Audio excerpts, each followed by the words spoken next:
नमस्कार दोस्तों, मैं हूं विभोर और आपका एक बार फिर से स्वागत करता हूं मेरे यूट्यूब चैनल पर जिसका नाम है लर्न लॉ विद विभोर। हम लोगों ने पिछली वीडियो पर बात करी थी कॉन्स्टिट्यूएंट ऑफ टॉर्ट, जहां हमने बात करी थी इंजूरिया सीने डैमनम और डैमनम सीने इंजूरिया की। आज की वीडियो पर हम बात करेंगे जनरल डिफेंसेस ऑफ टॉर्ट के बारे पर कि टॉर्ट के केस पर हम डिफेंस कब और कैसे ले सकते हैं। तो सबसे पहले होता क्या है, एक आदमी ने जाकर के कोई टॉर्ट कमिट कर दिया। अब जैसे वो टॉर्ट कमिट करेगा तो जो प्लेंटिफ होगा वो जाकर के अपना सूट फाइल करेगा डिफेंडेंट के अगेंस्ट।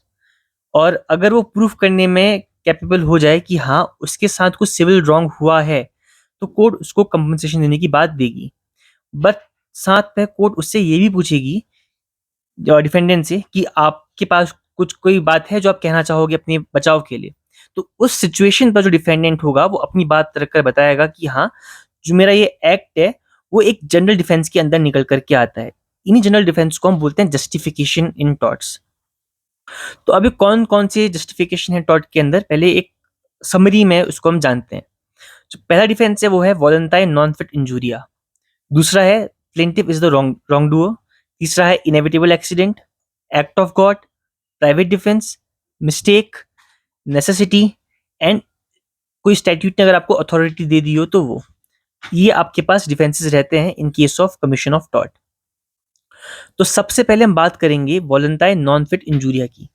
तो जो टर्म है वॉलंटारी नॉन फिट इंजूरिया, इसका मतलब है कि आप वॉलंटरी जा करके अपनी कंसेंट दे रहे हो एक इंजरी की तरफ। आपको पता है कि अगर आप एक काम करोगे आपको इंजरी हो सकती है।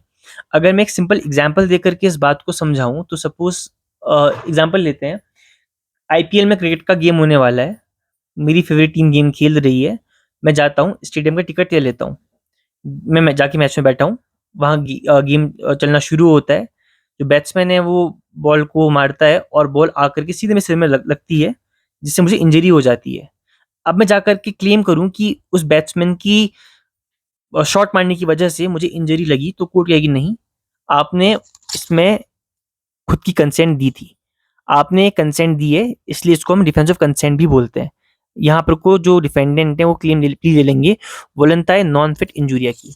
या वैसे ही सपोज करते हैं कि हमने पिछली वीडियो में बात करी थी ट्रेसपास एज अ टॉर्ट, कि अगर कभी ट्रेसपास हो जाए तो उस केस पर क्या होता है।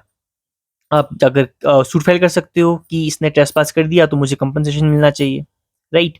तो अब इस सिचुएशन पर क्या होगा कि अगर आप कभी किसी आदमी को अपने घर में एज अ गेस्ट बुलाते हो, जैसे वो आपकी प्रॉपर्टी में आता है, आप ट्रेसपास का सूट फाइल कर देते हो, तो यही बोलेगा कि आपने मुझे इनवाइट करा था।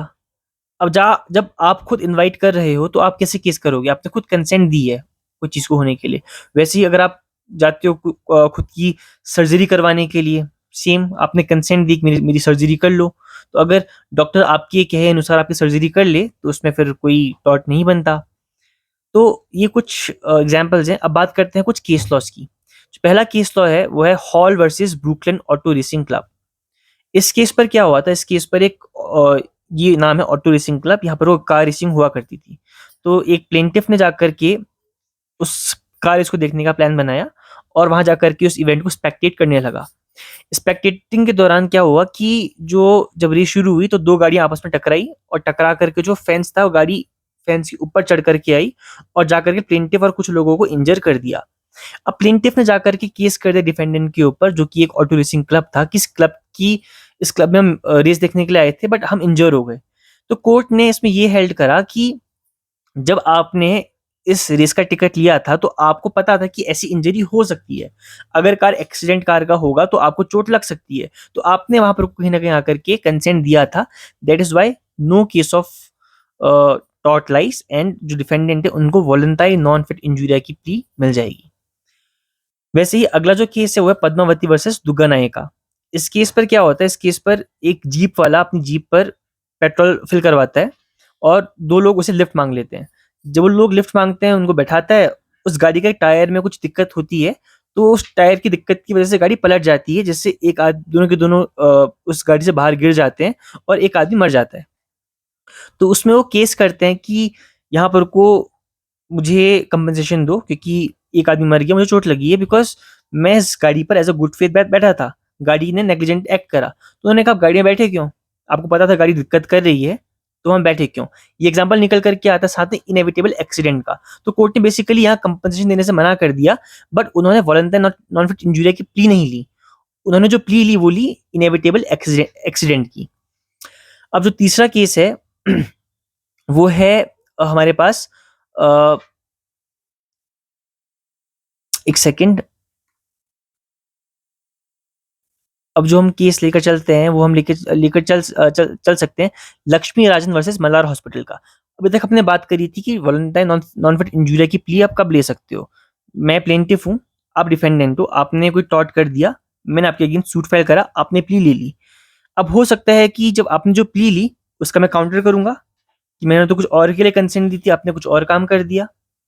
बेसिकली इसका जो ये केस है लक्ष्मी राजन वर्सेस मल्हार हॉस्पिटल, ये सेम एक फैक्ट के ऊपर है। इस केस पर क्या हुआ था, एक 40 साल की औरत को ब्रेस्ट पर एक लंप निकल करके आया था जो कैंसरस था। तो डॉक्टर ने उनको सर्जरी प्रिस्क्राइब करी, बट सर्जरी के दौरान उनका जो यूट्रस था उसको निकाल लिया। तो उस केस में जो यूट्रस था उस पर कोई इम्पैक्ट नहीं पड़ा था, और उसने जो कंसेंट दी थी वो लंप सर्जरी के लिए दी थी। तो जब उसको पता चला कि उसका यूट्रस निकाल लिया है, उसने कोर्ट में केस करा। तो डॉक्टर्स ने ये प्ली ली कि उन्होंने कंसेंट दी थी, बट उन्होंने कहा मैंने तो कंसेंट लंप सर्जरी के लिए दी थी, यूट्रस का मतलब कुछ था ही नहीं। जब बाकी डॉक्टर को कंसल्ट करा गया तो पता चला कि हाँ वो गलत निकाल लिया है। तो इस केस पर कोर्ट ने कहा था कि जो वॉलंटाइन नॉन फिट इंजूरिया की जो प्ली है उसको आप नहीं ले सकते हो। अब एक कंडीशन निकल करके आ सकती है कि मैं कोई काम कर रहा हूँ, बट जो टॉर्ट कमिट होने वाला है उसमें जो मैं कंसेंट दे रहा हूँ वो फ्रॉड के थ्रू कंसेंट निकल करके आ रही है। मैंने कंसेंट तो दी, बट मुझे मेरे साथ तो फ्रॉड हुआ है। बेसिकली मुझे पता ही नहीं कि मैं कंसेंट दे किस चीज पर रहा हूँ। तो उस केस पर अगर डिफेंडेंट बोले कि उन्होंने कंसेंट दी थी, वो कंसेंट एक अच्छी कंसेंट नहीं होगी। तो अब इस केस का जो एक एग्जाम्पल निकल करके आता है वो निकाल करके आता है कि इसमें एक केस है, वो है हैगार्थी वर्सेस शाइन की। हैगार्थी वर्सेस शाइन की केस में क्या हुआ था, इस केस पर जो प्लेंटिफ थी, उनका जो लवर था उसको वेनेरियल डिजीज थी। तो उससे उसके थ्रू वो डिजीज वहां स्प्रेड हो गई थी। तो कोर्ट ने यही कहा कि आपने जब एक एक्टिविटी में पार्ट लिया तो इसमें एक प्रिंसिपल निकल करके आता है जिसका नाम है एक्स टर्पी कॉजा नॉन ऑरिटर एक्टियो, that is no action arises for an immoral cause. अगर आप कोई इमोरल कॉज के लिए कंसेंट दे रहे हो तो वो मैटर नहीं करता, आपने जो कंसेंट दे दी वो दे दी। तो इस केस पर फिर कंपनसेशन नहीं दिया गया था। इसके अलावा एक केस था आर वर्सेस विलियम का। इसमें एक म्यूजिक टीचर ने एक स्टूडेंट का जो 16 ईयर्स की थी उसका रेप कर दिया, ये कहते हुए कि इसके थ्रू उसकी आवाज खुल के निकल करके आ जाएगी। तो उसने जो कंसेंट दी थी अपनी आवाज के लिए, because she was not able to understand कि वो कंसेंट दे किस चीज के लिए रही है, उसके साथ फ्रॉड हुआ था। तो इस केस में कोर्ट ने कहा जो आपने कंसेंट ली फ्रॉड से ली है, देयरफॉर आप वॉलंटाइन नॉन फिट इंजूरिया की जो प्ली है उसको एक्सेप्ट नहीं कर सकते हो। अब ये भी हो सकता है कि जो आप कंसेंट दे रहे हो वो किसी कंपल्सन के अंदर दे रहे हो। जैसे कितनी बार होता है कि एक मास्टर सर्वेंट का रिलेशनशिप है, जो मास्टर है वो अपने सर्वेंट से बोल रहा है कि आप जाकर के कोई काम करो, और जो सर्वेंट है वो जाकर के वो काम कर देता है, उसके पास कोई ऑप्शन ही नहीं उसको मना करने का। मना करेगा उसकी जॉब जाएगी, तो उसको वो काम मजबूरी में आकर के करना पड़ा। तो उस केस में अगर कंपल्शन में कोई निकल करके आता है तो उस केस पर फिर जो प्लेंटिफ है वो डिफेंस ले सकता है। ठीक है। उसके अलावा इसमें कुछ खास है नहीं। ये भी पॉसिबल हो सकता है कि जो प्लेंटिफ है वो खुद नेग्लिजेंट हो, कितनी बार ये डिफेंडेंट ने कोई नेग्लिजेंस करी हो। तो बेसिकली अगर आपने वॉलंटाइन नॉन फिट इंजूरिया की प्ली ली, आपको ये प्रूफ साथ में करना पड़ेगा कि जो डिफेंडेंट था वो कहीं ना कहीं नेग्लिजेंट था टूवर्ड्स दिस एक्ट। जैसे क्रिकेट का स्टेडियम है, वहां पर को सब कुछ ठीक है, बट आप जाकर बैठे और स्टेडियम गिर के टूट गया। उस केस में आपने कंसेंट दी थी मैच देखने के लिए, ना कि ये कि स्टेडियम टूट जाएगा, आपको पता ही नहीं था। तो उस केस पर अगर डिफेंडेंट कहीं नेग्लिजिबल हो, जैसे सपोज आप बैठे हो, आपके ऊपर एक शेड लगा है जिसका कोई यूज नहीं है, बट वो गिर करके आपके ऊपर आके गिर जाए, आपने कंसेंट दी थी मैच देखने के लिए। अगर आपको बॉल से लगती तो समझ में आता, आई एम सॉरी, कुछ और दिक्कत निकल करके आती तो उससे होता, बट जो शेड आपके ऊपर आकर के गिर गया उसमें आपने कंसेंट नहीं दी थी। तो यहाँ पर वो जो डिफेंडेंट है वो नेग्लिजेंट था, तो इस केस में वो बोलता है नॉन फिट इंजूरी की प्ली नहीं ले सकता।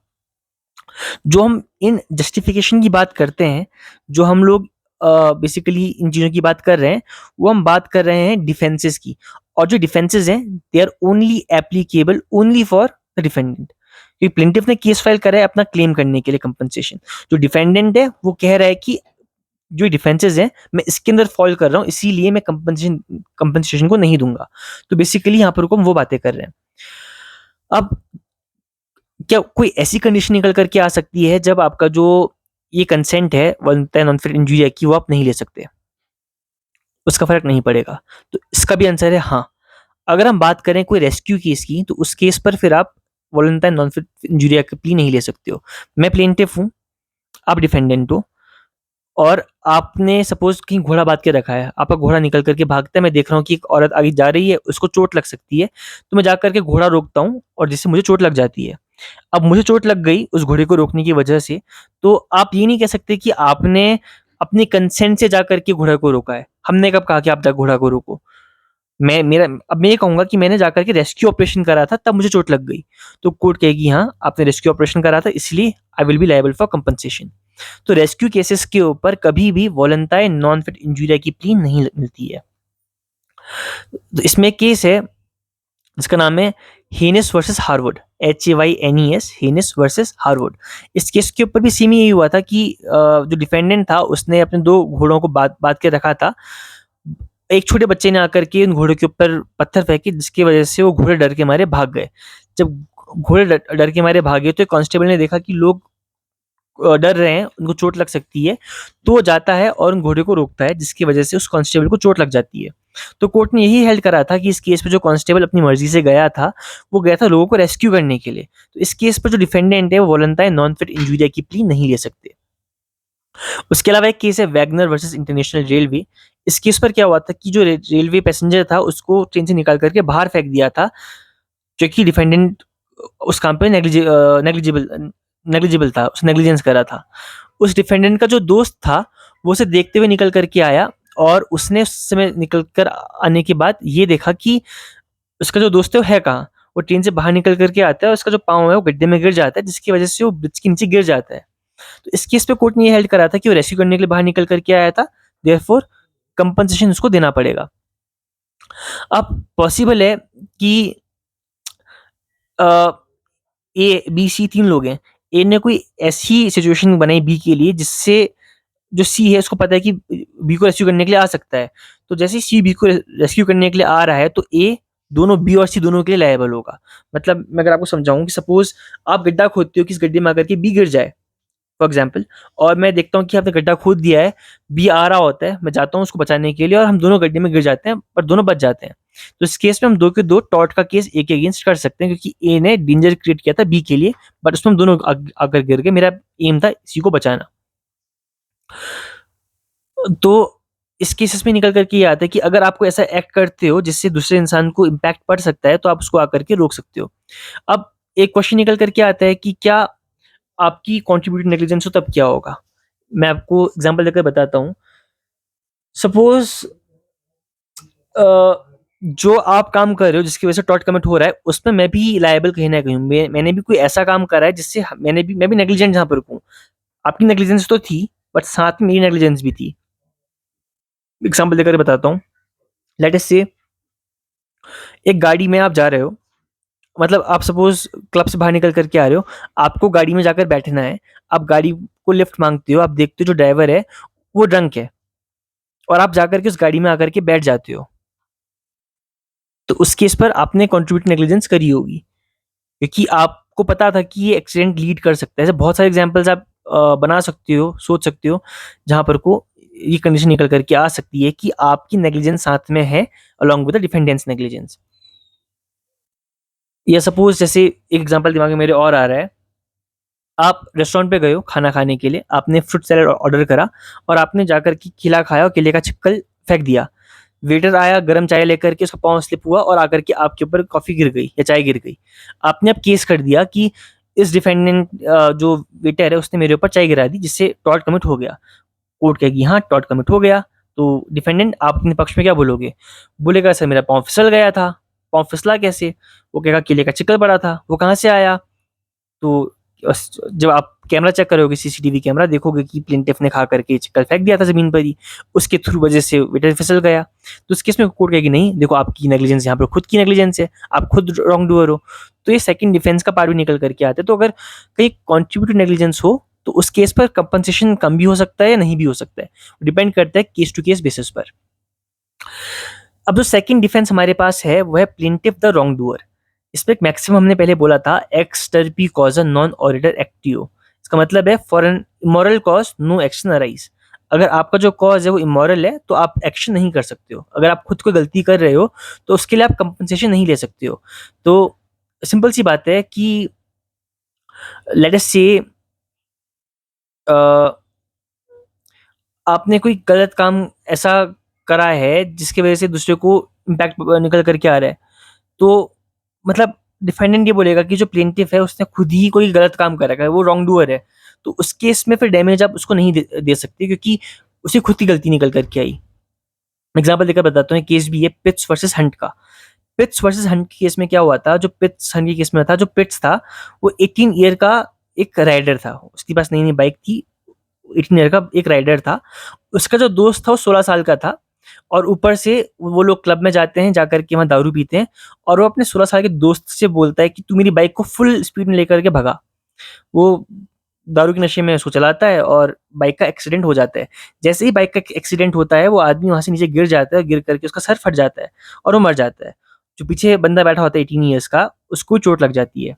अब वो जो बंदा मर गया है उसके जो रिलेटिव्स हैं, उसके जो बाकी लीगल रिप्रेजेंटेटिव्स हैं, उनसे कंपनसेशन क्लेम करता है, ये कहते हुए कि देखो मेरे साथ टॉर्ट कमिट हो गया क्योंकि उसने बाइक तेज चलाई थी, मैं चोट लग गई।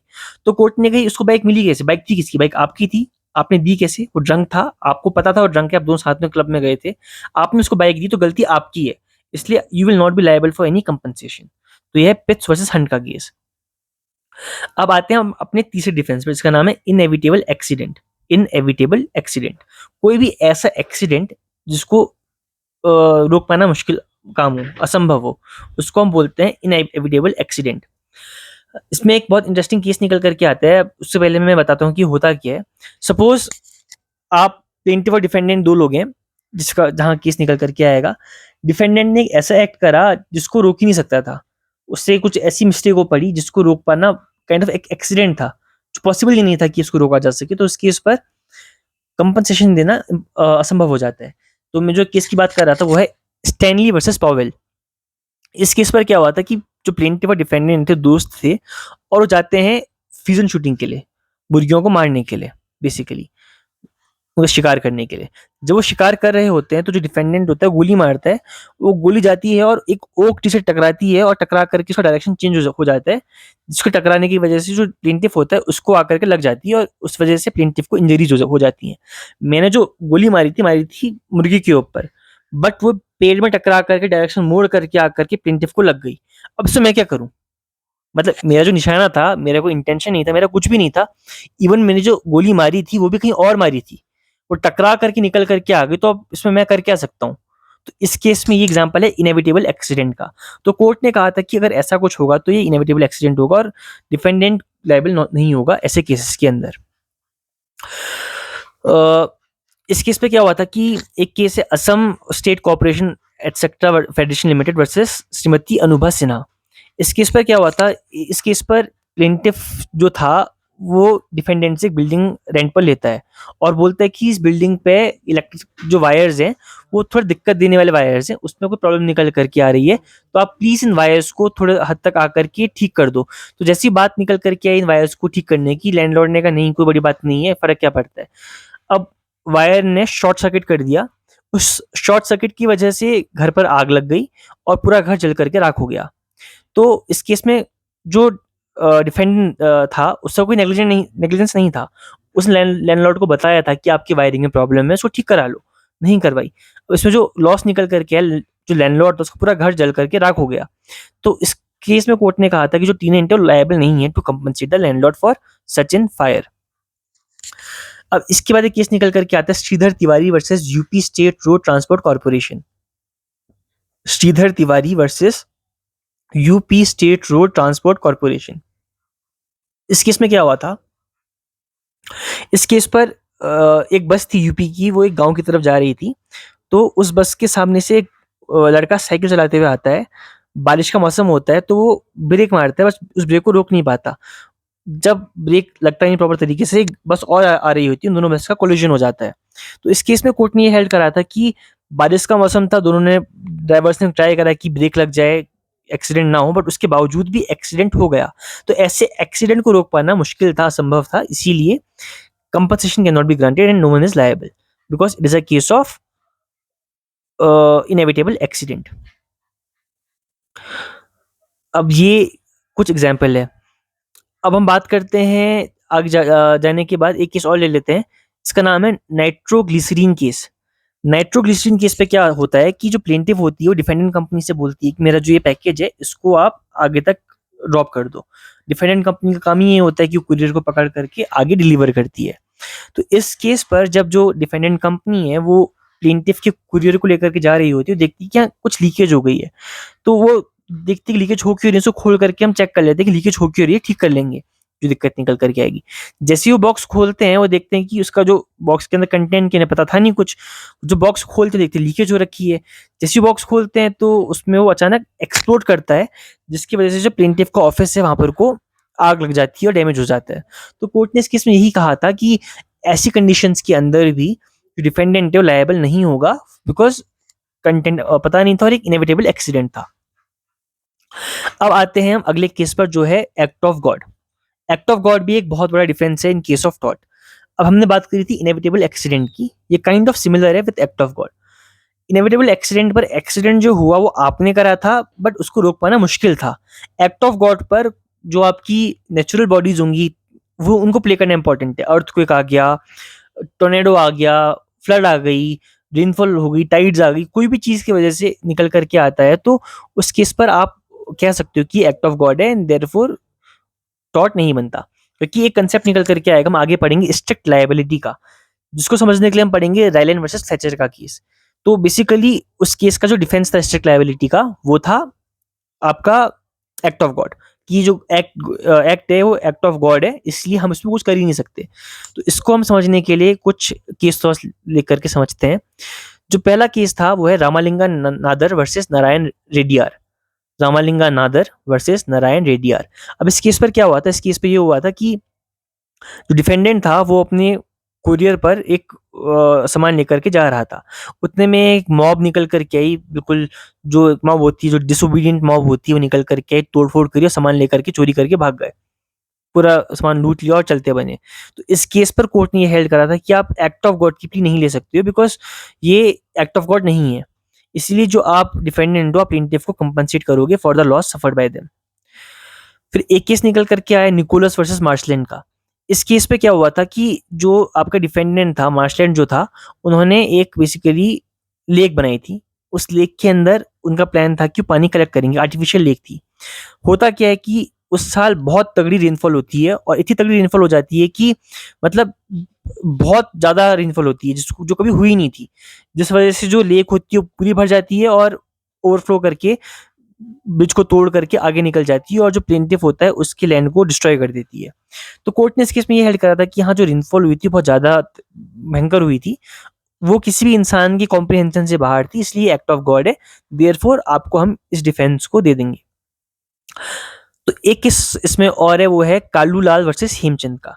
इस केस पर क्या हुआ था, इस केस पर थोड़ी बारिश पड़ी और एक बिल्डिंग कोलैप्स कर गई, जिसकी वजह से जो डिफेंडेंट था, रेस्पोंडेंट था, उसके बच्चे मर गए। अब जब उसके बच्चे मर गए तो उस केस पर कोर्ट ने हेल्ड करा कि जो रेनफॉल थी वो बहुत मिनिमल रेनफॉल थी। वो एक्ट ऑफ गॉड वाली रेनफॉल नहीं थी कि बहुत तगड़ी रेनफॉल पड़ गई जो सर्दियों में एक बार पड़ रही है, नहीं। एक नॉर्मल रेनफॉल थी, उसकी वजह से बिल्डिंग कोलैप्स कर गई। तो इसका जो रिस्पॉन्सिबल होगा इस कोलैप्स बिल्डिंग कोलैप्स करने के ऊपर, वो डिफेंडेंट होगा। तो कोर्ट ने कहा था कि जब अगर आप बात करोगे अकरेंसेस की, तो जो अकरेंसेस होंगे उनको एक्स्ट्राऑर्डिनरी होना इंपॉर्टेंट है।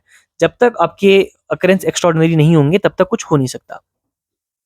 अगला जो डिफेंस हमारे पास है वो प्राइवेट डिफेंस। प्राइवेट डिफेंस जब हम आईपीसी पढ़ेंगे वहां भी हम पढ़ेंगे कि private defence is also a defence. हम क्राइम से भी बच के निकल के आ सकते हैं बाहर if you are undergoing a private defence. But private defence का मतलब ये नहीं है कि आप पहले से प्लान करके रखो कि ऐसा होगा इसलिए मैं इसको मार दे रहा हूँ, नहीं, वो चीज़ अलाउड नहीं है। आप करो, बट जो आपकी फोर्स होगी उसको आपको जस्टिफाई करना पड़ेगा। जो आप फोर्स यूज कर रहे हो वो फोर्स को जस्टिफाई करना इंपॉर्टेंट है। अगर आप जस्टिफाई नहीं कर पाओगे, आपको कंपनसेशन देना पड़ेगा। आप प्राइवेट डिफेंस करो, अच्छी बात है, आपको अलाउड है प्राइवेट डिफेंस करना, but the moment your force is not justified, the case will collapse. अब देख, फॉर एग्जाम्पल हम लेकर चलते हैं कि ए और बी दो लोग हैं। ए को पता है कि बी उसको मार सकता है, तो ए जा करके बी को पंच मार के आ जाते हैं इस डर से कि बी उसको कभी मारे ही ना। तो ये एक अननेचुरल फोर्स आपने यूज कर दी। मतलब आपको लगता है कि बी बहुत स्ट्रांग है, कभी आकर के आपकी पिटाई कर देगा, तो आप खुद गए ए की पिटाई करके आ गए। तो इस केस पर प्राइवेट डिफेंस का केस नहीं बनता, बिकॉज आपने प्राइवेट डिफेंस को नहीं लिया। उसके अलावा सपोज एग्जांपल लेते हैं, ए जो है वो बी की घर रॉबरी करने निकल करके आ रहा है, बी ने तलवार खोली और गला काट दिया। अब वो चोरी करने के लिए आ रहा था, गला काटने का मतलब था क्या यहाँ पर? जो आपकी फोर्स है वो जस्टिफाई आप नहीं कर पाए। जब आप फोर्स जस्टिफाई नहीं कर पा रहे हो तो प्राइवेट डिफेंस का आप प्ली नहीं ले सकते। तो आपको दिखाना पड़ेगा जो आपकी फोर्स है वो जस्टिफिएबल है। जैसे आपको डर है कि आपके यहाँ चोरी ना हो, आपने एक भयंकर कुत्ता पाल लिया जो लोगों को काट सकता है, या आपने अपनी दीवारों पर वो लगा दिए, क्या कहते हैं उसको, कांच की शीशे लगा दिए, कोई क्लाइम करके निकल के ना पाए। आपने बोर्ड लगा दिया, ट्रेसपासर्स विल बी प्रोसिक्यूटेड, और आपने दे दिया कि यहाँ ग्लास शार्ड्स लगे हैं, प्लीज डोंट एंटर। फिर भी कोई एंटर करता है, चोट लग जाती है, तो इस केस पर वो गलती उसकी है। तो आप प्राइवेट डिफेंस को यूज कर सकते हो, बट आपको उसको जस्टिफाई करना पड़ेगा कि जो आपने फोर्स यूज करी है वो जस्टिफिएबल है। अब एक केस है बर्ड वर्सेस हुलब्रुक का। इस केस पे क्या हुआ था कि जो डिफेंडेंट था उसने जमीन पर स्प्रिंग गन लगाई थी विदाउट डिस्प्लेइंग एनी नोटिस कि यहाँ पर कोई स्प्रिंग गन्स लगी हैं। अब जो प्लेंटिफ था वो अपने घर को निकल रहा था, उसको पता ही नहीं था कि यहाँ कुछ ऐसा है। उसने कहा मैं शॉर्टकट से निकल जाता हूँ, क्रॉस कर लूंगा। वो एंटर करता है और चोट लग जाती है।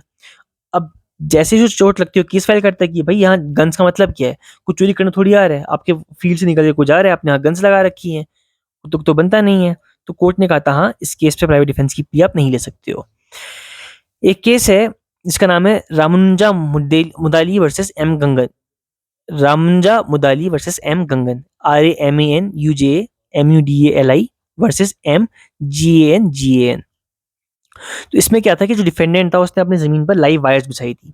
अब जो प्लेंटिफ था उसने उस फील्ड को क्रॉस करके अपने घर जाने की कोशिश करी। जब वो एंटर करता है, रात के 10 बजे का टाइम था, वो एंटर करता है, उसको शॉक लगता है, उसे बहुत इंजरीज हो जाती है शॉक लगने की वजह से। तो वो केस करता है। तो कोर्ट ने कहा था कि जो आपका लाइव वायर्स आपने लगा रखी हैं वो जस्टिफिएबल नहीं है, क्योंकि लाइव वायर्स का मतलब क्या है फील्ड के अंदर। तो इस केस में भी प्राइवेट डिफेंस को नहीं माना गया था। तो यहाँ जब आप प्राइवेट डिफेंस की बात करते हो, आपको ये दिखाना इंपॉर्टेंट है कि जो आप फोर्स यूज कर रहे हो वो जस्टिफिएबल है। अब अगले डिफेंस पर आते हैं, वो है मिस्टेक। जो मिस्टेक होता है, मिस्टेक दो टाइप की होते हैं, mistake of law and mistake of fact. Mistake of law is no excuse, mistake of fact भी कहीं हद तक नो एक्सक्यूज होता है। अगर आपका मिस्टेक ऑफ फैक्ट हो जाए तब भी फर्क कितनी बार नहीं पड़ता, तब भी आपको डिफेंस नहीं मिलता है, बट अक्सर द मिस्टेक ऑफ फैक्ट के केस पर आपको डिफेंस मिल सकता है। मैं आप एग्जाम्पल देकर समझाता हूँ। एक केस है जिसका नाम है Morrison versus Richie and company. इस केस पे क्या होता है, जो डिफेंडेंट है उसने गलती से एक स्टेटमेंट पब्लिश कर दिया कि जो प्लेंटिफ है उसके ट्विन बच्चे हुए हैं, बट हकीकत ये थी कि जो प्लेंटिफ था उसकी ठीक 2 महीने पहले शादी हुई थी। उसके पास रॉन्ग इन्फॉर्मेशन थी, उसने गुड फेथ में आकर के पब्लिश कराया था, बट उसने उसको डिफेमेशन के लिए सू करा था। तो इस केस में कोर्ट ने ये हेल्ड करा कि हाँ, आपकी जो मिस्टेक है वो गलत है, बट यहाँ पर को आपने डिफेमेशन कर दिया है, तो आपका जो गुड फेथ का आपका एलिमेंट मटेरियल है, आपको उनको कंपनसेट करना पड़ेगा। I am sorry. एक केस और है, कंसोलिडेटेड कंपनी वर्सेस कर्टिस। इस केस में क्या होता है, ऑक्शनियर ने सामान ऑक्शन कर दिया था बिना प्लेंटिफ से पूछे पूछे हुए। जो उसका एक्चुअल ओनर था उस गुड्स का, उसने केस कर दिया कि आपने भाई किस हक से आकर के मेरी प्रॉपर्टी को कन्वर्ट करके बेच दी। तो कोर्ट ने कहा कि हाँ, आप यहाँ लायबल हो, mistake of fact is no excuse in your case. तो आपको इतना विजिलेंट होना चाहिए था कि आप क्या बेच रहे हो और किसे बेच रहे हो और किसकी प्रॉपर्टी है। अब एग्जाम्पल हम लेते हैं कि कब मिस्टेक को आप जस्टिफाई कर सकते हो। एक केस निकल करके आता है मैलिशियस प्रोसिक्यूशन का। आपके अगेंस्ट कोई case wrongful criminal case file करता है, जिससे आपको आपकी रेपुटेशन डैमेज मिलता है और आपको जबरदस्ती प्रोसिक्यूट करा जाता है, तो आप मैलिशियस प्रोसिक्यूशन का केस फाइल कर सकते हो। अब मैलिशियस प्रोसिक्यूशन के केस पर क्या होता है कि जब भी आप मैलिशियस प्रोसिक्यूशन का केस फाइल करते हो तो आपको शो करना पड़ेगा कि जो आपका विक्टिम है, मतलब जो आपका जिसने केस करा था मैलिशियस प्रोसिक्यूशन का, उसने मैलिशियसली एक्ट करा था, उसने मैलिस रखते हुए आपके अगेंस्ट केस फाइल करा था। अगर आप वो प्रूव नहीं कर पाओगे तो उस केस पे वो दिखा सकता है कि हाँ, मैंने जो केस की मिस्टेक से करा, मुझे लगा इन्होंने मेरे साथ तो काम करा, तब मैंने इनके अगेंस्ट तो केस फाइल करा था। वो कोई और निकल कर के आया, मुझे पता नहीं था, बट जहाँ तक मेरी इन्फॉर्मेशन, जहाँ तक मेरी नॉलेज थी, मेरे हिसाब से वो केस इन्होंने कमिट किया था, तब मैंने इनके अगेंस्ट केस फाइल करा था। तो उस केस पर मिस्टेक की जो प्ली है, आप ले सकते हो। अब हम आते हैं अपने अगले डिफेंस पर, जो है नेसेसिटी। इसका मतलब क्या? मजबूरी। अब इसको आपको पहले प्राइवेट डिफेंस से करना पड़ेगा, हट करके देखना पड़ेगा, इसका डिस्टिंग्विश करना पड़ेगा, और इनएविटेबल एक्सीडेंट से डिस्टिंग्विशमेंट करना पड़ेगा। अब जब हम बात करते हैं प्राइवेट डिफेंस की, तो प्राइवेट डिफेंस में जो प्लेंटिफ है वो खुद एक रॉन्ग डूअर है। वो आपके घर चोरी करने आ रहा है, वो आपको मारने के लिए आ रहा है, तब उसको चोट लग रही है, तो वहाँ पर को रॉन्ग डूअर है। बट जो नेसेसिटी है, वहाँ आप हार्म जो दे रहे हो, वो किसी बड़े कॉज के लिए दे रहे हो। अब एक इंसान को चोट चोट पहुंचा दिया आपने, बट उसकी वजह से 100 लोगों की जान बच गई, तो उस केस पर कोर्ट है, यहाँ कोई बात नहीं यार, एक इंपॉर्टेंट काम था, हमने करने नहीं दिया, कोई फर्क नहीं पड़ता। जब बात हम करते हैं इनएविटेबल एक्सीडेंट की, तो इनएविटेबल एक्सीडेंट पर जो हार्म होता है, वो आप किसी भी हद तक जब करते हो, वो आपके कंट्रोल से बाहर होता है। बट नेसेसिटी के केस पर आप हार्म क्या पता जानबूझकर कर रहे हो, क्या पता आप जबरदस्ती प्रॉपर्टी में एंटर कर रहे हो, जबरदस्ती आप कोई चीज कर रहे हो जिसकी वजह से आप चाह रहे हो कि बड़े हार्म को आप रोक सको। इनएविटेबल एक्सीडेंट के केस पर आपकी जो गलती है, पता ही नहीं है आपको एक्सीडेंट हो कैसे रहा है, आप उसको रोक ही नहीं सकते हो। बट नेसेसिटी पर आप उसे कॉज कर रहे हो, आप उसे रोक भी सकते हो, बट आप उसे कॉज कर रहे हो to prevent a greater evil. अब इसमें हम कुछ केस देखेंगे। पहला केस है लीक वर्सेस ग्लैडस्टोन का। इस केस पर कोर्ट ने हेल्ड करा था कि अगर कोई इंसान को आप जबरदस्ती खाना खिला रहे हो, किसी ने एक हफ्ते से खाना नहीं खा रखा है, और आप जबरदस्ती से खाना खिला रहे हो, और वो आपके अगेंस्ट बैटरी का केस कर दे, तो आप प्ली ले सकते हो कि नेसेसिटी है, वरना मर जाएगा नहीं खाना खाएगा तो आपको उस केस पर वहां डिफेंस मिल जाएगा। दूसरा केस है कोप वर्सेस शार्पी का। तो इस केस में क्या हुआ था कि जो डिफेंडेंट था, उसके पास एक जो प्लेंटिफ था, उसके पास एक बहुत बड़ा उसका एक मकान था, जिसके सामने डिफेंडेंट की बिल्डिंग थी, जहां पर को आग लग गई थी। तो उस आग को रोकने के चक्कर पर जो प्लेंटिफ का डिफेंडेंट था, वो एंटर कर गया था कि उस आग को बुझा दे। तो उस केस पर जब वो जैसे ही एंटर करता है, तो उसने कहा कि मैं इस आग को रोकने के लिए आया था, वरना आग फैल करके बाकी तबाही कर देती। तो जो मैंने ट्रेसपास करा है, वो इसलिए करा है कि मैं उस आग को रोक सकूं। तो कोर्ट ने कहा था, हाँ, आप एक बड़े इविल को रोकने के लिए आए हो, तो इस केस पर टॉर्ट का केस नहीं बनता है। वैसे एक सिमिलर केस है कार्टर वर्सेस थॉमस का। कार्टर वर्सेस थॉमस के केस पे क्या हुआ था कि सेम आग लग गई थी, बट इस केस पर जो आग जहाँ लगी थी, वहां पर को फायरमैन ऑलरेडी उसको बुझा रहे थे। वो जबरदस्ती वहां जाता है, किसी और प्रॉपर्टी में ट्रेसपास करता है, तो कोर्ट ने हेल्ड करा था कि आप यहाँ गिल्टी हो, बिकॉज वो ऑलरेडी काम हो रहा था, आप वहां गए क्यों? आपको पता था कि वहां पर को आप गुड फेथ की बात कर रहे हो, but will fail you on this defence, because वहां ऑलरेडी फायर वर्कर्स काम कर रहे थे। वैसे ही केस है कर्क वर्सेस ग्रेगरी का।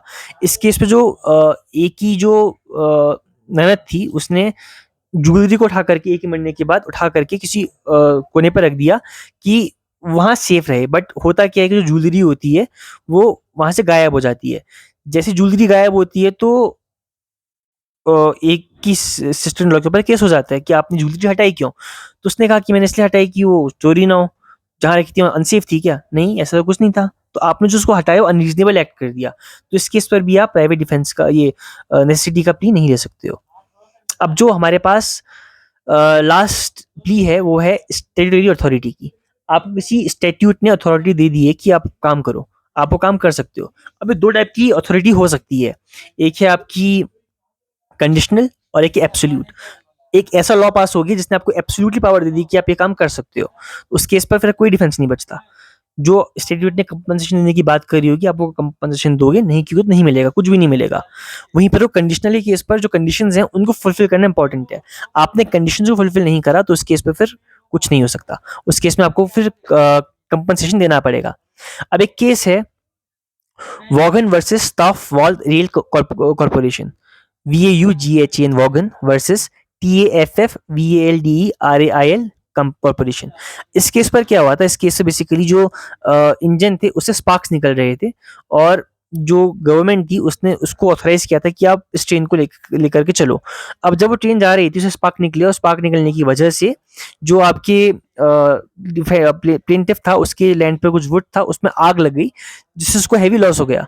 तो रेलवे कंपनी ने इसमें यही कह दिया कि हमको तो स्टैट्यूट ने कहा था कि आप फॉलो करो, हमने तो अपना जो काम था वो काम करा, इसमें हमारी कोई गलती नहीं है। तो कोर्ट ने कहा, आपकी कोई गलती है ही नहीं, क्योंकि स्टैट्यूट ने आपको पावर दे रखी है। वैसे ही एक केस है hammer Smith rail company versus brand. इस केस पर क्या हुआ था कि जो ट्रेल थी वो प्लेंटिफ के घर के आगे से निकल करके जाती थी और काफ़ी हद तक बहुत तेज़-तेज़ आवाज़ें करती थी। तो इस आवाज़ें करने की वजह से जो प्लेंटिफ था उसको काफ़ी हद तक लॉस हुए। तो कोर्ट ने हेल्ड करा कि स्टैट्यूट ने उसको परमिशन दे रखी है, तो उसमें आपको कोई क्लेम नहीं बनता। आप जो हो रहा है वो हो रहा है। उसको आप कुछ नहीं कर सकते हो क्योंकि स्टैट्यूट ने पावर दे रखी है। तीसरा है Smith versus London and south western railway company. इस केस पर जो रेलवे कंपनी थी उसने जो रेल के साइड के पोर्शन थे वहाँ पर को बुशेस को ट्रिम करके छोड़ दिया था।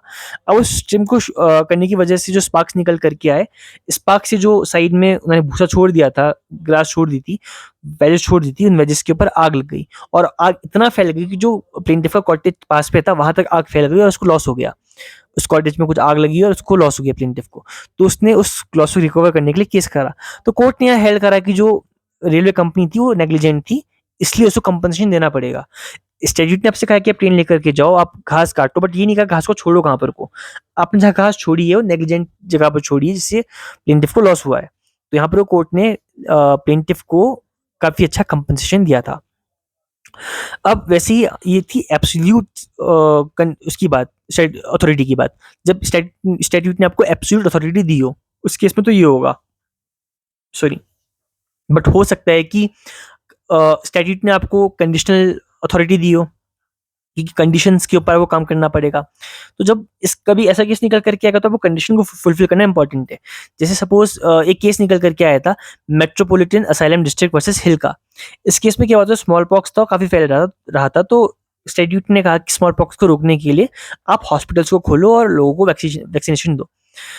तो जो हॉस्पिटल अथॉरिटी थी उनको परमिशन दी थी एक हॉस्पिटल खोलने की कि आप स्मॉल बॉक्स का हॉस्पिटल खोल दो, बट वो परमिशन उनको मिली खोलने की। उन्होंने जो हॉस्पिटल खोला वो एक रेजिडेंशियल एरिया पे खोल दिया।